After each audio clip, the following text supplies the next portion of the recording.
The first time my future daughter-in-law said 10 million, she didn't whisper it like a joke or a dream. She said it the way you say a street address, like it already belonged to her, and all I had to do was sign my name beneath it.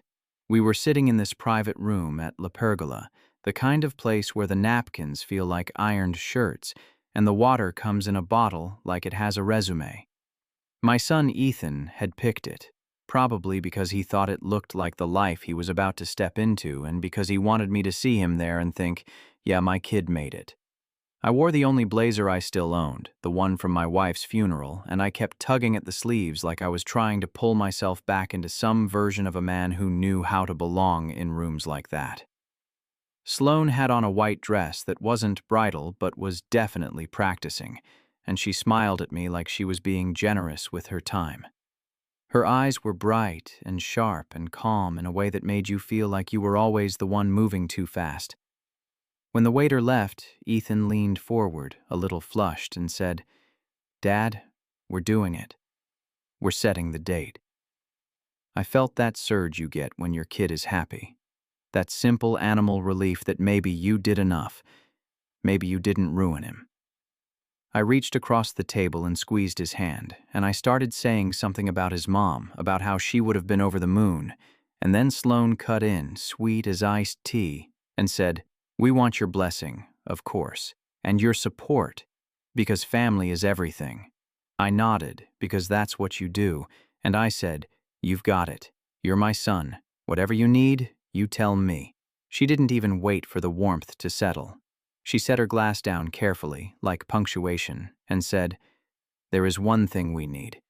Then she turned her body slightly toward Ethan, as if this was already agreed upon, as if the decision had already been made, and I was just getting the minutes from the meeting. A home. Not a starter home. A real home. A family home. Something appropriate. Ethan stared at his water like it might tell him what to say.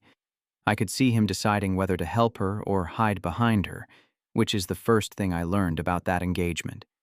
My son had already started practicing how to disappear. I said, still soft, still trying to keep it normal, "Okay, I can help with a down payment. I can't do anything crazy, but I can..." Sloane smiled wider, like I'd made her life easier by being ignorant. "Not a down payment." Her voice stayed polite, but it had steel under it. "A villa. New construction, somewhere on the water. 10 million, give or take." We looked at options. 10 million hit me in the chest. I actually laughed once, one sharp sound, because my brain needed a second to catch up with the world. "Sloane," I said, "I don't have $10 million. She shrugged, a tiny motion that told me she'd already assigned me a role. "Your company does well. You're always talking about contracts, developments, investors." I looked at Ethan, waiting for him to jump in and say this was some misunderstanding. He didn't. He swallowed and said, "Dad, it's a big moment. Sloane's family, they have expectations." That's when I realized this wasn't a request. This was a toll booth. Pay it, or you don't get to pass into the life where your son looks successful and safe and married. I sat back and tried to breathe like a grown man instead of a cornered animal. "My company does well because I keep it alive," I said. "I've got payroll. I've got loans. I've got investors who aren't there to fund someone's fantasy." Sloane's expression didn't change. Then restructure. Sell something. Borrow against future earnings. There are ways. She said it like she was advising me on what tie to wear. "You love Ethan. You want him set up properly. This is how you show that." I felt heat crawl up my neck. I wanted to slam my hand on the table. I wanted to stand up and say, "Who the hell do you think you are?" But that room was quiet and expensive, and my son looked like a kid waiting to see if the adults were about to start yelling. I glanced at the framed art on the wall, at the heavy curtains, at the kind of wealth that didn't need to raise its voice, and I realized Sloane's whole life had trained her to treat people like me as a resource. I said carefully, "That's not happening." Ethan's head snapped up. "Dad, no," I said.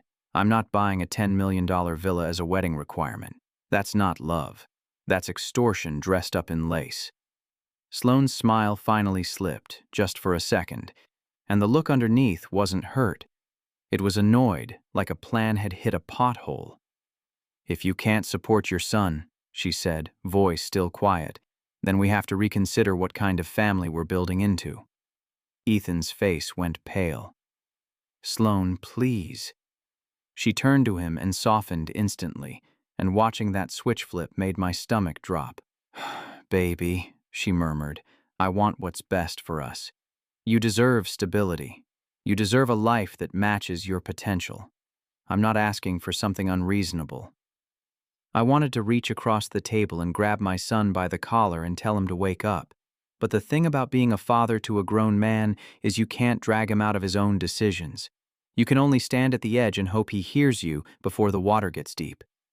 I told them I'd think about it, because I could see Ethan's panic rising, and I didn't want our last dinner to be a public execution. Sloane accepted that, like she'd won something, and the rest of the meal went on with forced smiles and wedding talk that felt like a knife being sharpened. When we walked out, she hugged me and whispered, "I know you'll do the right thing," like I was a child she was training. That night, I sat alone in my kitchen with a beer I didn't taste and a list of numbers I couldn't make add up. My company, Harlan Development, looked big from the outside, but it was like most things in this country. It was held together by timing, relationships, and the fact that I hadn't gotten lazy. My wife, Nora, used to say I was cash poor and stubborn rich, meaning I'd build a future brick by brick and then refuse to enjoy any of it. She'd been gone 4 years, and sometimes the house still sounded like her, like I'd hear her moving in the hallway, and then it would just be the refrigerator hum and my own breathing. At around midnight, my phone buzzed. It was a text from an unknown number with a single photo attached. The photo showed Ethan outside my office building, leaning in close to a woman I didn't recognize, his hand on her waist, her mouth against his neck. And the timestamp in the corner was from 2 weeks ago, a day he'd told me he was working late. Under the photo was a line of text that made my blood go cold. "Pay for the villa or he loses everything. Ask Sloane about the video." I stared at my son's face in that photo, the angle of his jaw, the guilty tenderness in his posture, and I felt something inside me split into 2 separate pains, one for what he was doing and one for what someone was about to do to him. I called Ethan immediately. It went to voicemail. I called again, straight to voicemail. I sat there in the dark, listening to the ringing stop, and it hit me with sick clarity. Sloane wasn't just demanding a house. She had leverage, and someone else had leverage too, and my son was standing in the middle of a trap he didn't even recognize as a trap. By morning, I had a headache that felt like it was drilling from the inside. I drove to my office early, and before I even got to my floor, my assistant, Marcy, met me at the elevator with her eyes wide. "Mr. Harland," she said, voice shaking, "there are 2 men in Conference B. They say they represent an investment group. They said it's urgent."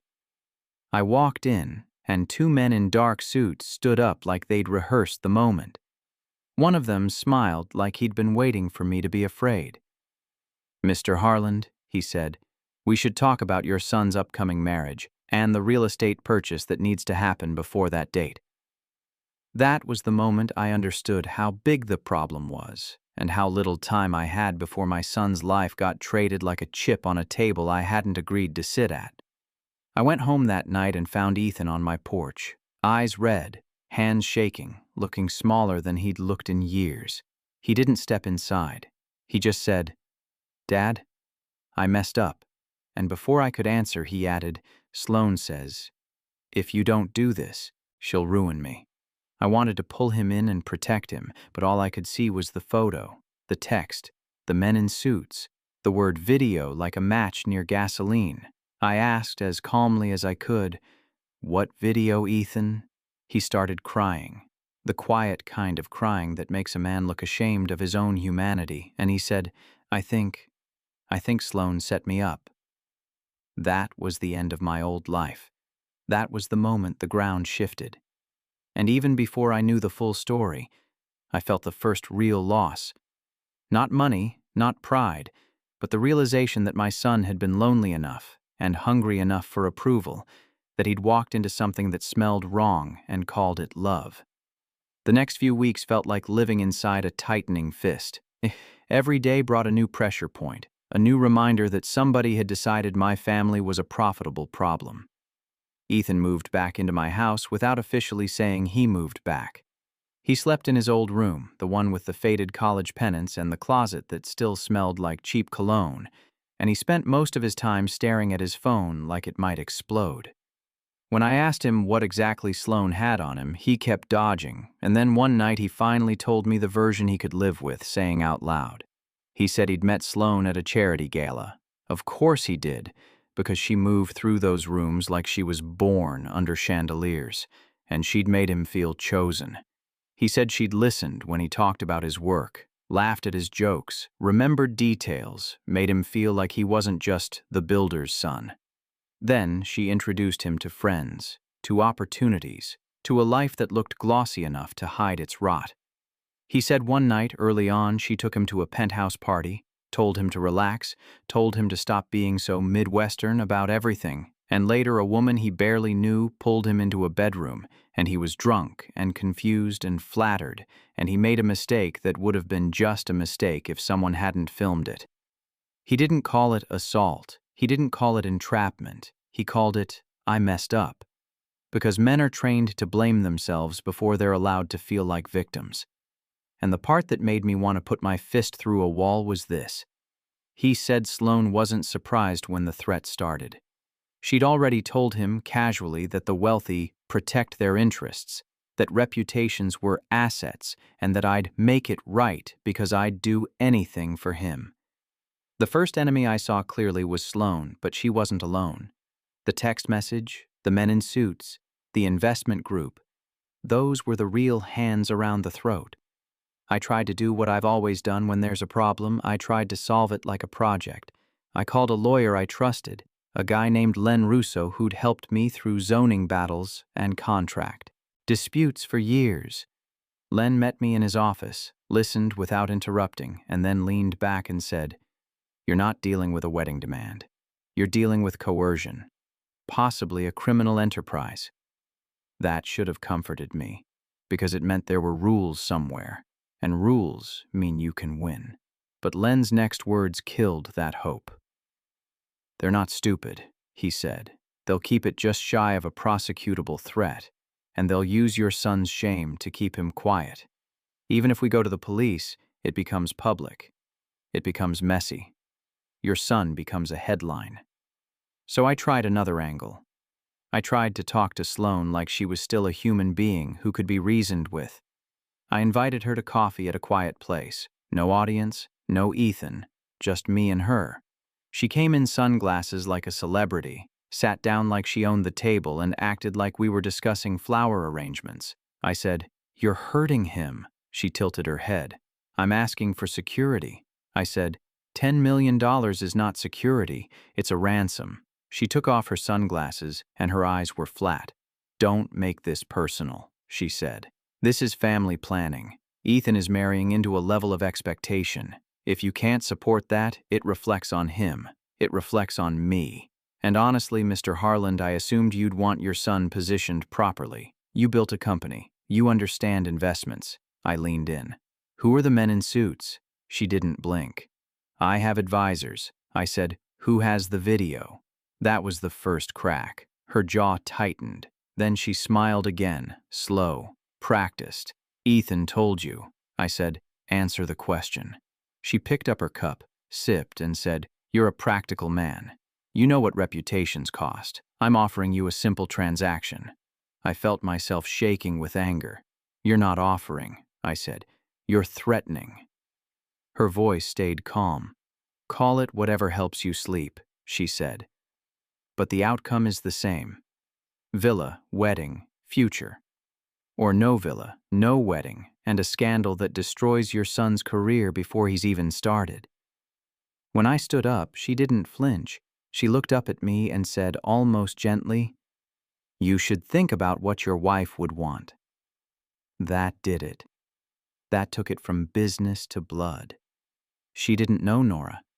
She didn't get to use her name like a weapon. I walked out before I did something stupid. After that, the pressure escalated. People I'd never met started showing up in my world like they'd always belonged there. A consultant called my office offering creative financing. A man at my gym mentioned too casually that weddings can be complicated when the wrong videos surface. Ethan got an email at work, anonymous, with a link he didn't click because he was terrified it would be the footage. Someone posted a vague comment under one of my company's projects on social media. Ask Harland how he really got his permits. It was like watching someone slowly turn the screws on a machine until you could hear the metal complain. I decided to play defense and offense at the same time. I hired a private investigator Len recommended, a woman named Tessa Vance who looked like she could blend into any room and walk out with your secrets in her pocket. Tessa listened, asked sharp questions, and said, "This smells like a setup, not just blackmail. The villa is probably the vehicle, not the prize." She started digging into Sloane's background, her family expectations, her social circle. Within a week, she came back with something that should have made me feel better but instead made me nauseous. She said, "Sloane's last name isn't even Sloane's last name. It's an alias. Her real name is Sloane Mercer, but she's used variations. She's been connected to 3 engagements in 5 years, all to men with wealthy families or businesses. None of them made it to the altar. Each breakup involved some kind of settlement and non-disclosure agreement." I said, "So she's a grifter." Tessa nodded. "A polished one. And she's not working alone. There's a pattern of the same 2 advisors around her in photos and events. One of them is named Colin Rusk. The other uses different names. They float around real estate deals like sharks." I felt the pieces clicking into place in a way that made me sick. "The villa," I said. "They want me to buy it because it's a laundering move." Tessa held my gaze. "Or because it puts an asset in her name that's hard to claw back once money moves. Either way, the wedding is leverage. Your son is leverage. And the footage is the gun on the table." I wanted to go to the police then. I wanted to burn it down in daylight. But Ethan begged me not to. He said, "Dad, I can't be that guy. I can't have everyone at work looking at me like I'm disgusting." So I tried to outmaneuver them quietly. Len and I started looking at ways to protect the business, to shield assets, to prepare for a smear campaign. I pulled cash from accounts, I tightened credit lines, I reviewed every permit and contract like I was prepping for war. I thought I was being smart. I thought I was getting ahead. Then, one morning, Marcy called me before I even reached the office and said, "There are federal agents here." I parked crooked, ran upstairs, and found 3 people in windbreakers standing in my lobby with badges out. They handed me papers and said words that felt unreal in my ears. "We have a warrant to search for evidence related to fraud, bribery, and financial misconduct." I stared at them and said, "This is insane." One agent, a woman with tired eyes, said, "Mr. Harland, we've received information suggesting your company has engaged in improper payments for zoning approvals. We're going to need access to your records." I felt the blood drain from my face, not because I'd done it, but because I knew exactly what was happening. They weren't just threatening Ethan anymore. They were threatening the foundation under both of us. By the time I got home that evening, Ethan was sitting at the kitchen table with his laptop open, shaking. He looked up and said, "They emailed my boss," and his voice cracked on the last word. "They said my dad's a criminal." I had built my life on the idea that if you worked hard and kept your name clean, you'd be safe. And in one day, someone I barely knew had put my company under a spotlight that could destroy it, my son under a shame that could hollow him out, and my entire future on a ledge. That night, I got another text from the unknown number. It wasn't a photo this time. It was a screenshot of a listing for a brand new waterfront villa. Price, $200,000. Beneath it, sign the purchase agreement by Friday. Or we press send. Friday was 4 days away. I sat in the dark living room, Nora's picture on the mantel watching me like a judge, and I felt something I hadn't felt in a long time.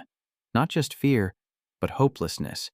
The kind that makes you think maybe there's no move you can make that doesn't cost you something you can't afford to lose. The ally showed up in the least glamorous way possible, which is how most real turning points arrive. It wasn't a mysterious stranger in a trench coat. It was a woman in a cheap rain jacket standing outside my office building, while agents carried boxes of my files like they were hauling out pieces of my spine. She stepped toward me and said my name like she'd said it in her head 100 times. "Mr. Harland?" I turned, guarded, exhausted, and said, "Who are you?" She hesitated, then said, "My name is Violet Mercer." Mercer. My stomach tightened. "Related to Sloan?" I asked, already knowing the answer. She flinched like it hurt. "I'm her older sister," she said. "Or I guess one of them. It's complicated." Every part of me wanted to tell her to get lost, but her eyes weren't flat like Sloane's.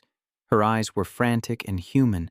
She looked like someone who hadn't slept in a week, like someone who'd finally run out of ways to pretend everything was fine. I said, "Why are you here?" She swallowed and said, "Because she's going to destroy your son." Then she glanced at the agents behind me and added, "And because she's going to destroy you, and I can't keep watching her do it." I should have been suspicious. I was suspicious. But desperation makes you listen.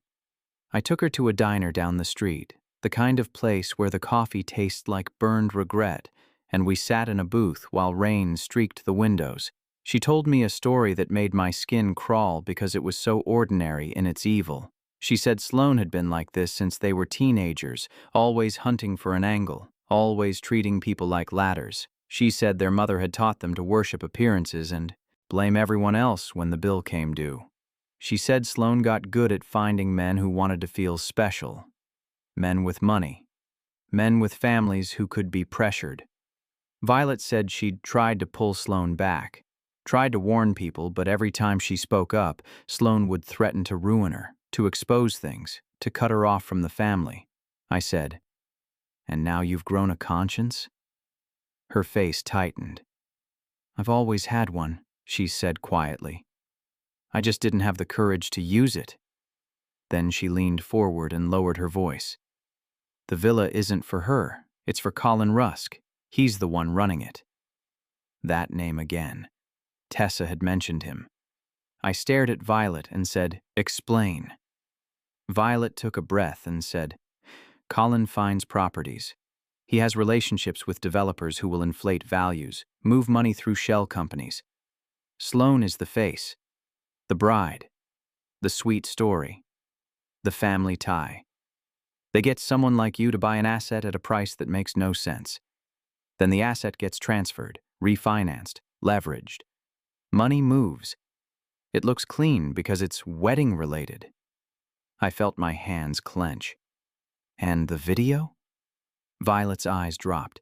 "It's real," she said, "but it's not what Ethan thinks." My stomach lurched. "What do you mean?" She hesitated like she was about to step off a cliff. "The woman in the video," she said, "is paid. And she drugs men. It's how they get leverage. Ethan didn't cheat in the way you're imagining. He was set up." I sat back, breath catching, anger and relief colliding in my chest. The truth was a worse in one way and better in another. Worse because it meant my son had been prey. Better because it meant he wasn't the man that photo had made him look like. I said, "Why tell me this now?" Violet's voice cracked. "Because the last guy killed himself." That sentence landed like a brick. I stared at her, and she wiped her eyes hard, furious at herself for crying. "He was engaged to her," she said. "His dad paid. They still released something. They still ruined him. He couldn't take it." My mouth went dry. All the anger I'd been carrying sharpened into something colder, something that felt like purpose. I called Tessa from the diner and put her on speaker. Tessa listened to Violet, asked a few questions, then said, "Violet, if you're telling the truth, you're in danger." Violet gave a hollow laugh. "I know." Tessa said, then you need protection, and we need evidence. For the first time since this started, I felt a real plan forming that wasn't just panic. We weren't going to beg. We weren't going to pay and hope. We were going to build a case. Over the next 2 weeks, Violet became a wire in human form. She agreed to meet Sloane, to act like she wanted back in, to get close enough to hear names and numbers. Tessa coached her, set up recording devices, built timelines. Len started quietly coordinating with a federal contact he trusted, not to officially report yet, but to prepare. I hated all of it because it meant placing someone in harm's way, and I told Violet she didn't have to do it. She looked me dead in the face and said, "If I don't, she'll do it again. And I'll still be the coward." Sloane, meanwhile, kept pressing. She sent Ethan messages that swung from love to cruelty in seconds. She told him she missed him, then told him he was weak. She told him she wanted to heal, then told him his father was selfish. Watching Ethan read those texts was like watching someone twist a knife in him and then kiss the wound. The twist came on a Tuesday, late at night, when Violet called me from her car, whispering, "I'm outside their meeting," she said. "Colin is here. They're talking about the villa. And, Mr. Harland, they're talking about you like you're already done." I held my breath and listened to muffled voices through the line, Violet's phone hidden. Colin's voice came through, low and confident. "He's cornered," he said. "The feds are sniffing around his permits. He pays for the villa, we clean the money, and if he doesn't, we burn him and the kid. Either way, we win." Then Sloane laughed softly, and the sound made my skin crawl. "What about Ethan?" she asked. "He's getting sentimental. He's a problem." Colin said, "Then you break him. Or you marry him and keep him leashed, whatever works. But don't forget the real play." Sloane's voice sharpened. "The real play is the Harland Company," she said. "His contracts, his investor list. If we can get access, we can—" And then came the great truth that flipped my entire understanding of my own son. Colin said, "You already have access. Ethan sent you the login details, right?" Silence. Then Sloane said, "Yes." My throat closed. Ethan had given her access. Not to his heart, not just to his future, but to my business. I couldn't breathe. I felt betrayal flash hot, then confusion, then a sick realization. Ethan hadn't just been trapped. He'd been used as a key. When Violet got home safe that night, I sat Ethan down at the kitchen table and told him what we'd heard. His face crumpled like paper. He didn't deny it. He just whispered, "She asked." And then, I thought if I made her happy, she'd stop. I wanted to scream. I wanted to shake him. But I saw my kid, terrified, ashamed, manipulated, and I realized the truth wasn't that Ethan betrayed me. The truth was that someone had taught him love was something you earned by sacrificing yourself. And that meant the fight wasn't just about money. It was about the kind of man my son was going to become after this, if he survived it at all.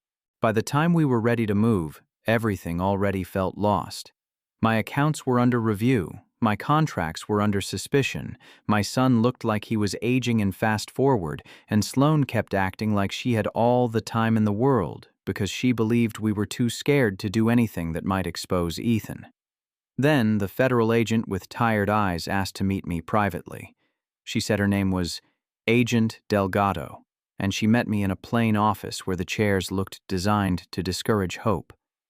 She told me bluntly, "We have reason to believe you're being targeted." And then she paused and added, "But your name is attached to enough smoke that if you don't cooperate fully, you'll go down with them." Len sat beside me, steady. Tessa sat behind us, silent, like a guard dog. Agent Delgado said, "We can't move on them without clean evidence. Recordings, bank transfers, explicit threats. You give us that, we can protect you. Maybe not your reputation in the short term, but your freedom." I said, "And my son?" Delgado's gaze softened just a little. "We can try," she said. "But if your son's in the middle of it, He may get hurt no matter what. That was the choice. That was the ugly human choice. Save the company by staying quiet and letting Sloane keep her claws in Ethan, or blow it up in daylight and risk my son's shame becoming public. Ethan sat with me later that night, hands wrapped around a mug of coffee he wasn't drinking, and he said something I didn't expect. He said, "Do it." I stared at him. "Ethan." He shook his head, tears in his eyes. "Dad, she's going to keep doing this," he said. "If you pay, they'll take more. If you stay quiet, they'll still ruin us whenever it benefits them. I can't live like this." He swallowed hard. "If the video comes out, it comes out. I'd rather be embarrassed than owned." I felt something break and rebuild inside me at the same time. My son wasn't brave like a movie hero. He was scared and shaking, but he was choosing to stop running, and that's the most human kind of strength there is. We set the trap. Violet agreed to one final meeting with Sloane, and this time the plan wasn't just to listen. The plan was to provoke, to get Sloane to say the quiet part out loud. Tessa coordinated with Agent Delgado, who coordinated with a surveillance team. Len drafted a fake purchase agreement for the villa with language designed to bait Colin into revealing the structure of the scheme. The meeting happened in a hotel bar downtown, a place with soft lighting and expensive whiskey, perfect for people who think consequences are for other families. Violet went in wearing a dress she hated, a tiny recording device hidden in her purse. Sloane arrived in a cream coat, hair perfect, expression serene. Colin came 10 minutes later, smiling like a man who'd never been told no. Violet played her role. She said she wanted back into the family. She said she was tired of being left out. She said she understood now that you had to take care of yourself. Sloane's voice on the recording was warm and poisonous. "That's my sister," she said. "Finally learning." Colin asked, "Is Harland ready to sign?" Violet said, "He's hesitating," and then, carefully, "He's worried about legal exposure." Colin laughed. "Legal exposure is just a scarecrow," he said. "You wave it around and people run. He's already under investigation. He's a dead man walking unless he buys his way out." That was the first explicit piece. Then Violet pressed again, like Tessa taught her. "What about Ethan?" she asked. "What if Ethan refuses?" Sloane's voice hardened. "Ethan doesn't refuse," she said. "He's a puppy. He wants approval. If he forgets that, we remind him." Colin said, "We drop the footage. We send it to his company, his friends, his church if he has one. We make him radioactive, then he crawls back." Violet asked, "And if Harland goes to the feds?" Sloane laughed, and this time she sounded genuinely amused. "Then we show them his bribery trail," she said. "We have documents. We have emails. We have what looks like payoffs. He won't risk prison. He'll pay." Agent Delgado told me later that was the moment they decided to move. The threats were clear, the conspiracy spoken, the leverage admitted. But Sloane was not stupid, and the climax didn't come from our plan going perfectly. It came from the fact that people like her always have a second knife. As Violet stood to leave, Sloane said casually, "By the way, I saw Ethan today." Violet paused. "Why?" Sloane's voice turned sweet. "Because I wanted him to understand what happens when people betray me." When Violet got outside, she called Tessa, and Tessa called me, and my phone rang like an alarm. Tessa said, "Where's Ethan?" My stomach dropped.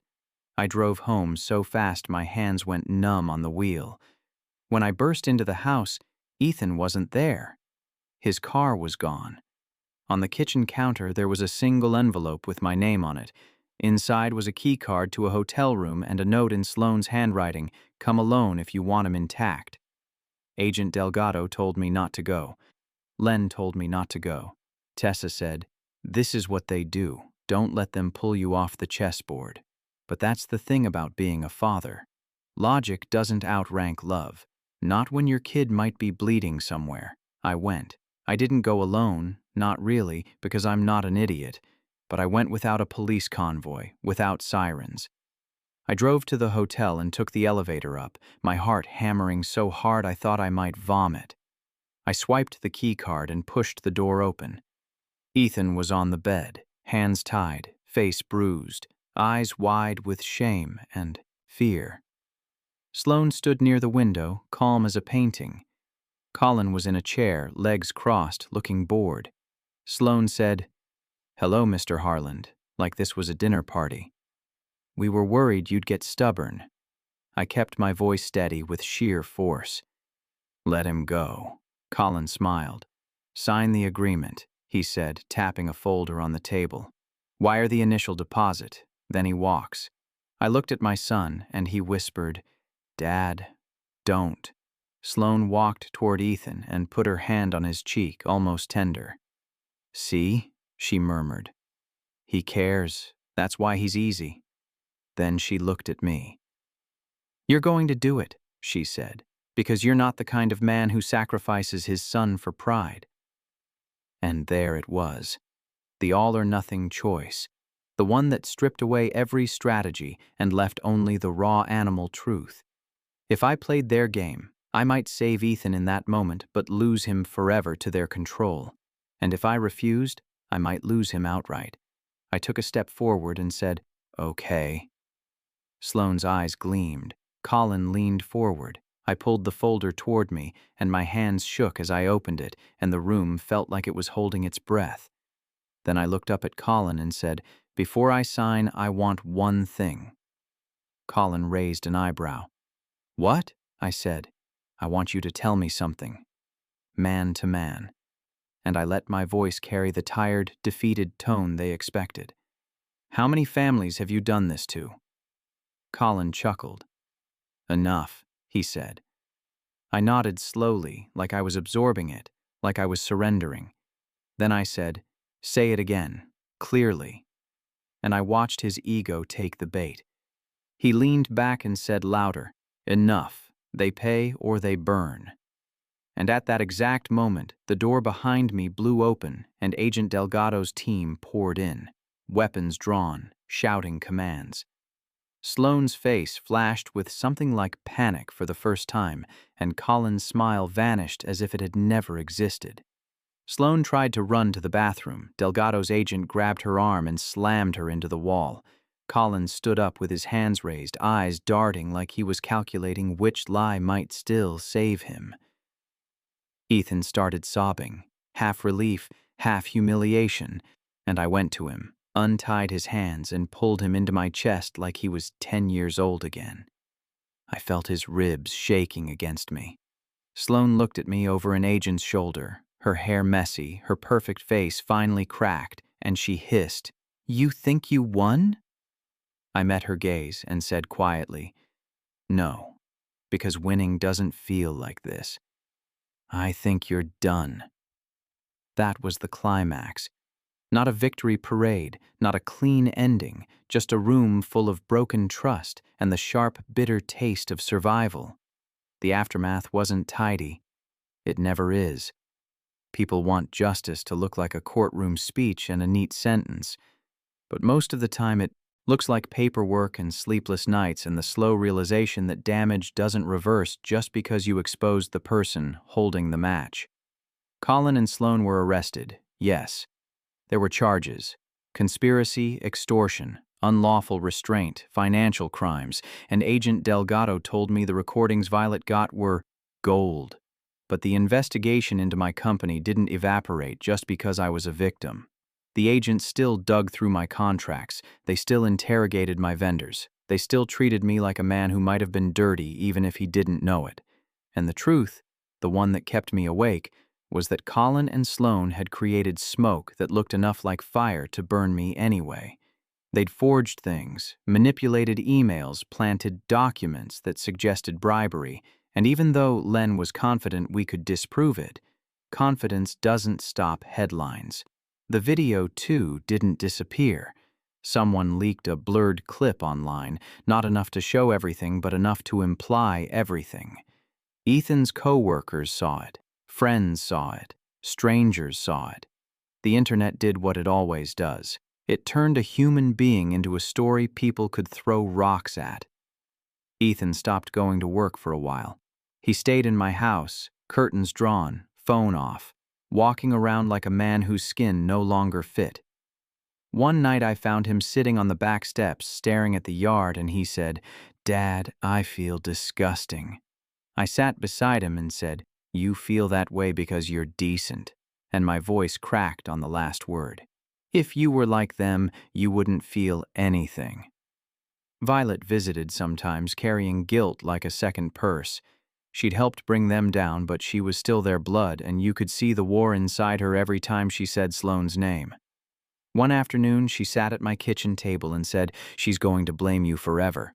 I said, "Let her." Violet looked down and whispered, "I keep wondering if I could have stopped it earlier." I didn't have a comforting answer. I just said, "Maybe," because sometimes the truth is the only respect you can offer. Then I added, "But you stopped it now." A month later, Len called me and said, "We have a problem," which is never a sentence you want from your lawyer.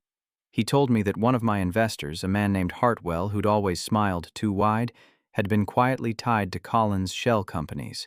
Not a direct partner, but close enough that the government was now questioning whether my business had been used as a pipeline without my knowledge.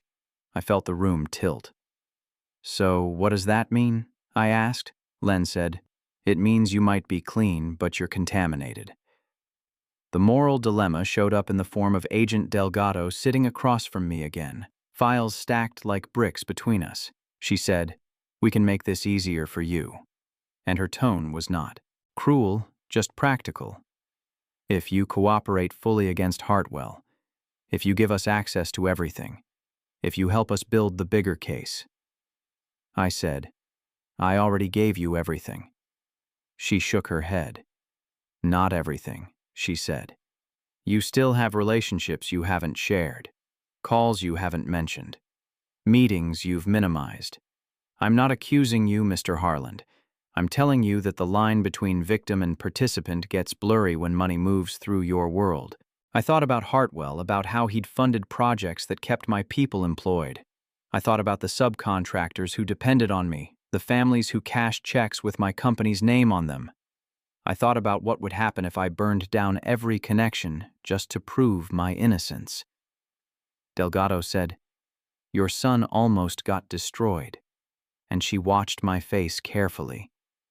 "Do you want these people to keep doing this to others?" I wanted to say yes, of course.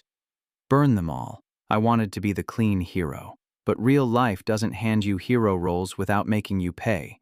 Hartwell wasn't just an investor. He was tied into half the city's development. If I helped take him down, my company would likely collapse. People would lose jobs. Projects would freeze. My name would be a permanent stain no matter what the court decided. And yet, if I stayed quiet, if I protected my business by protecting Hartwell, then what had I really learned? That extortion only matters when it happens to your own kid? That the rest is business? That night I sat at my kitchen table with Ethan and told him what Delgado said. Ethan listened, jaw tight, and then he surprised me by saying, "I don't want you to lose everything." I stared at him. "Ethan, if I don't talk, Hartwell keeps doing what he does." Ethan's eyes filled with tears again, but he didn't look away. "Dad," he said, "I'm tired of people winning because decent people are scared." He swallowed hard. "I already lived that. I can't watch you live it too." So I made the choice. Not a heroic choice. A stubborn, angry, love-soaked choice. I called Agent Delgado and said I'd cooperate fully, and I meant it even though my hands were shaking. The next 6 months were a slow burn. Subpoenas, depositions, contractors calling me furious because payments were delayed. Friends avoiding me in public like scandal was contagious. My company shrank. Hartwell's lawyers dragged my name through every possible version of mud. There were nights I sat in my truck outside my own office and stared at the building like it was a stranger. And then, one morning, I got a call from Delgado. Her voice was quieter than usual. She said, "We got him." Hartwell was indicted. More arrests followed. Colin took a plea deal. Sloane fought longer, then broke when the evidence stacked too high to deny. Violet testified, voice shaking but steady enough. Did it feel like justice? Sometimes, in flashes. Mostly it felt like grief with paperwork. Ethan eventually went back to work. He didn't walk in like nothing happened. He walked in like a man who'd been dragged through something and decided he wasn't going to hide. Some people treated him differently. Some avoided him. A few surprised him with kindness. Over time, the noise faded, the way noise always fades when the internet finds a new target. One night, almost a year after that dinner at La Pergola, Ethan and I sat on the porch with 2 beers, the air cool, the neighborhood quiet. He said, "Do you ever think about Mom's advice?" I smiled without meaning to. "Nora had a lot of advice," I said. He looked out at the street lights and said, "She used to say being a good man costs more than people think." I nodded slowly. "Yeah," I said, and she was right. He was quiet a long time, then asked, "Was it worth it, Dad?" That question was the moral dilemma in plain clothes. Worth it to lose my company's size, to lose my comfort, to become the guy people whispered about, all to take down people who would have kept eating others if I'd stayed silent. Worth it to trade stability for a messier kind of integrity. Worth it to let my son's shame be public so he could stop being owned by it. I took a sip, felt the bitter bite, and said, "I don't know." Ethan turned to me, surprised. I kept my eyes on the yard and said, "I know this," and my voice was steady in a way it hadn't been for months. If I paid for that villa, we'd still be trapped. Maybe not today, maybe not tomorrow, but someday they'd come back and ask for more, and we'd keep paying because we'd be afraid of what they'd do if we didn't. I didn't want your life to be built on fear.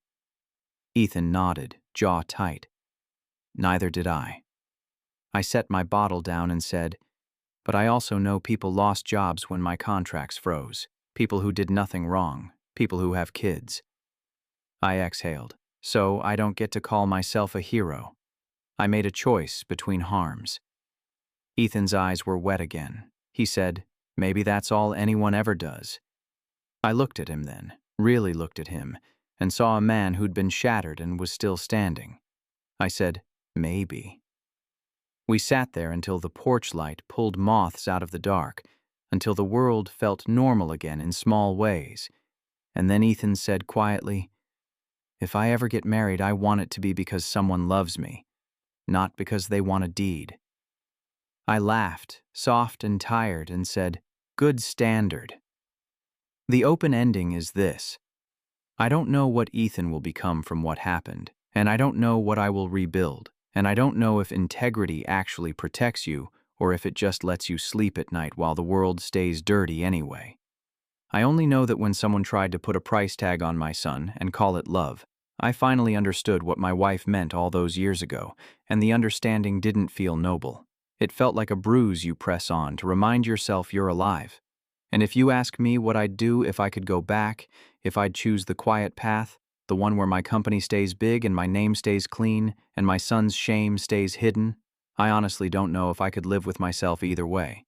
Because one choice saves your life on paper and the other saves something you can't list on a balance sheet, and the older I get, the more I realize that's the real cost of being a father.